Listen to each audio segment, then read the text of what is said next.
قتل حسین اصل میں مرگ یزید ہے، اسلام زندہ ہوتا ہے کربلا کے بعد۔ نعوذ باللہ، یہ اشعار آپ آج کل سن رہے ہوں گے، اہل سنت کے یہاں بھی ان اشعار کو پڑھا جاتا ہے۔ میرا سوال اتنا ہے کہ 61 ہجری میں کربلا ہوئی، اس سے پہلے کے جو مسلمان تھے وہ کون سے اسلام پر تھے؟ اسلام تو مر گیا تھا۔ کہتے ہیں کہ حضرت علی رضی اللہ تعالیٰ عنہ کی خلافت کے بعد اسلام مر گیا تھا۔ ٹھیک ہے، امام حسن رضی اللہ تعالیٰ عنہ نے امیر معاویہ رضی اللہ تعالیٰ عنہ سے جو صلح کی تھی، کون سے دین پر چل کر کی تھی؟ اسلام تو مر گیا تھا۔ جب یزید تخت پر بیٹھا تو اس وقت امام حسین رضی اللہ تعالیٰ عنہ مدینے میں امامت کروایا کرتے تھے۔ اسلام تو مر چکا تھا، کون سے دین پر چل کر امامت کروا رہے تھے؟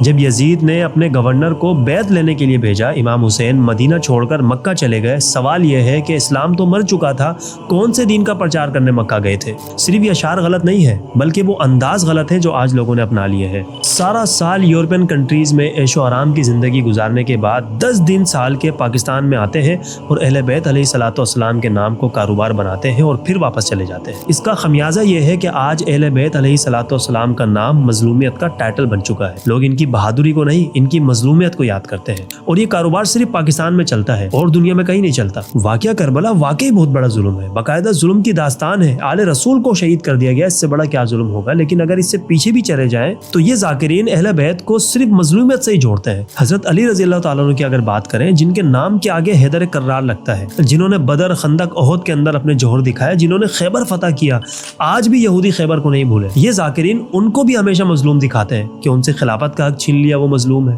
باغ فدق کے معاملے میں وہ مظلوم ہے۔ حد تو یہاں ہو گئی کہ بی بی سیدہ کا دروازہ توڑ دیا، ان پر ہاتھ اٹھایا، نعوذ باللہ، اور ایسے ایسے کلمات جو میری زبان نہیں بیان کر سکتی۔